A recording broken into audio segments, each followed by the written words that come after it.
Moby-Dick, or The Whale by Herman Melville. Chapter 74, The Sperm Whale's Head, Contrasted View. Here now are two great whales laying their heads together.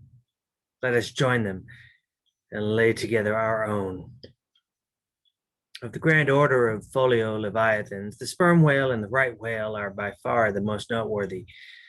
They are the only whales regularly hunted by man.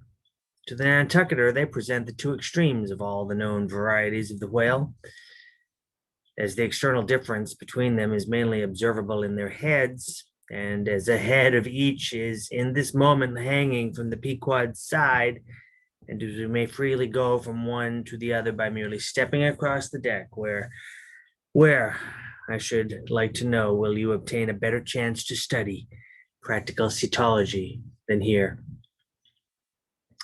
In the first place, you are struck by the general contrast between these heads. Both are massive enough in all conscience, but there is a certain mathematical symmetry in the sperm whales, which the right whales sadly lacks.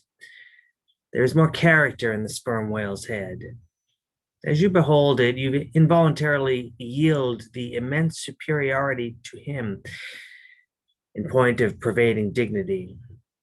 In the present instance, too, this dignity is heightened by the pepper and salt color of his head at the summit, giving token of advanced age and large experience. In short, he is what the fishermen technically call a gray-headed whale. Let us now note what is least dissimilar in these heads, namely the two most important organs, the eye and the ear. Far back on the side of the head and low down near the angle of either whale's jaw, if you narrowly search, you will at last see a lashless eye, which you would fancy to be a young colt's eye, so out of all proportion is it to the magnitude of the head. Now, from this peculiar sideway position of the whale's eyes, it is plain that he can never see an object which is exactly ahead, no more than he can see one exactly astern. In a word, the position of the whale's eyes corresponds to that of a man's ears. And you may fancy for yourself how it would fare with you, did you sideways survey objects through your ears. You would find that you could only command some 30 degrees of vision in advance of the straight side line of sight and about 30 more behind it. If your bitterest foe were walking straight towards you with dagger uplifted in broad day, you would not be able to see him any more than if he were stealing upon you from behind. In a word, you would have two backs, so to speak, but at the same time also two fronts, side fronts. For what is it that makes the front of a man? What indeed but his eyes? Moreover, while in most other animals that I can now think of, the eyes are so planted as imperceptibly to blend their visual power so as to produce one picture and not two to the brain, the peculiar position of the whale's eyes, effectually divided as they are by many cubic feet of solid head, which towers between them like a great mountain separating two lakes and valleys. This, of course, must wholly separate the impressions which each independent organ imparts. The whale, therefore, must see one distinct picture on this side and another distinct picture on that side, while all between must be profound darkness and nothingness to him.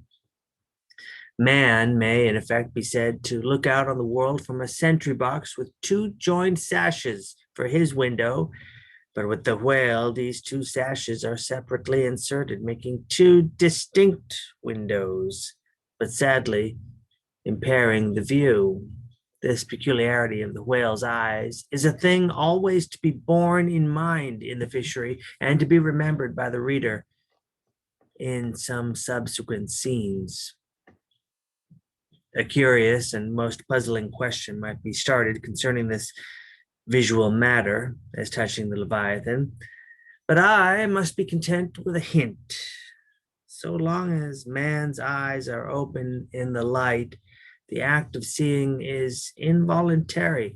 That is, he cannot then help mechanically seeing whatever objects are before him. Nevertheless, anyone's experience will teach him that though he can take in an undiscriminating sweep of things at one glance, it is quite impossible for him attentively and completely to examine any two things, however large or however small, at one and the same instant of time. Never mind if they lie side by side and touch each other. But if you now come to separate these two objects and surround each by a circle of profound darkness, then in order to see one of them in such a manner as to bring your mind to bear on it, the other will be utterly excluded from your contemporary consciousness. How is it then with the whale? True, both his eyes in themselves must simultaneously act, but is his brain so much more comprehensive, combining, and subtle than man's that he can at the same moment of time attentively examine two distinct prospects, one on one side of him and the other in an exactly opposite direction? If he can, then is it as marvelous a thing in him as if a man were able to simultaneously go through the demonstrations of two distinct problems in Euclid? Nor strictly investigated is there any incongruity in this comparison.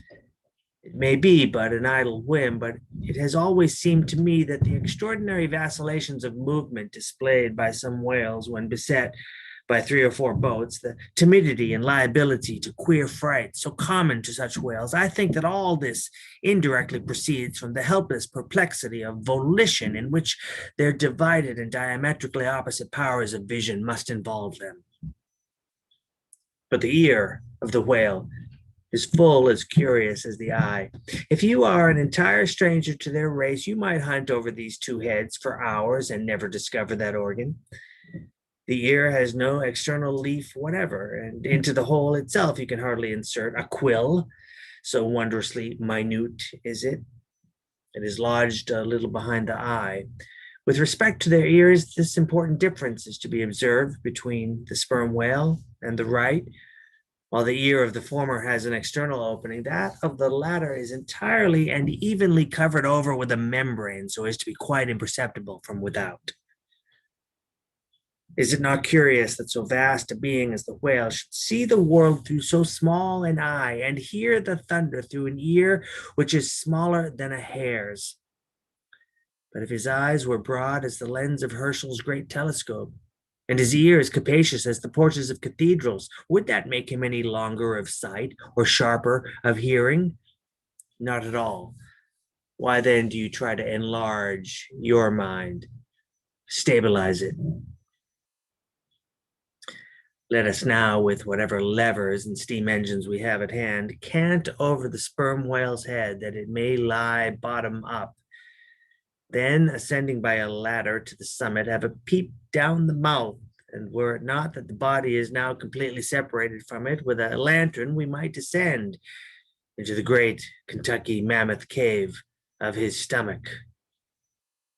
But let us hold on here by this tooth and look about us where we are.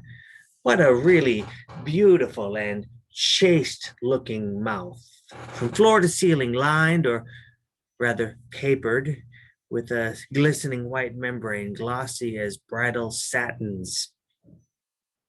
But come out now and look at this portentous lower jaw, which seems like the long, narrow lid of an immense snuff box with the hinge at one end instead of one side.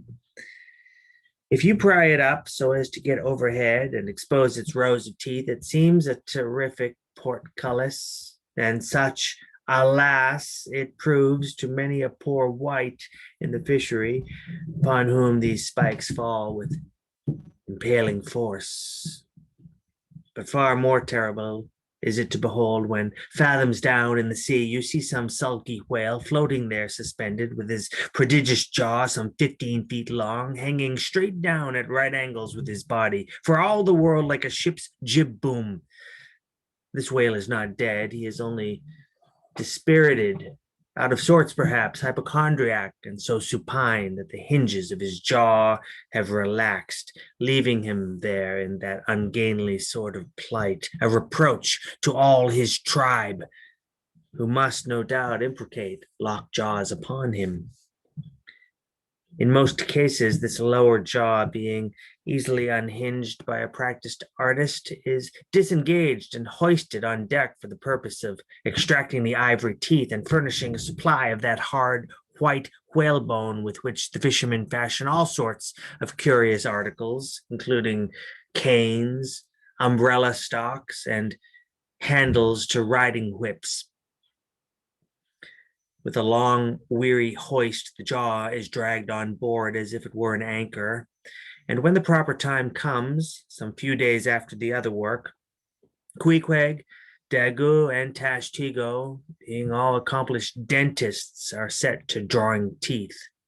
With a keen cutting spade, Queequeg lances the gums, and then the jaw is lashed down to ring bolts, and a tackle being rigged from aloft, they drag out these teeth, as Michigan oxen drag stumps of old oaks out of wild wood lands. There are generally 42 teeth in all, in old whales much worn down, but undecayed, not filled after our artificial fashion. The jaw is afterwards sawn into slabs and piled away like joists for building houses.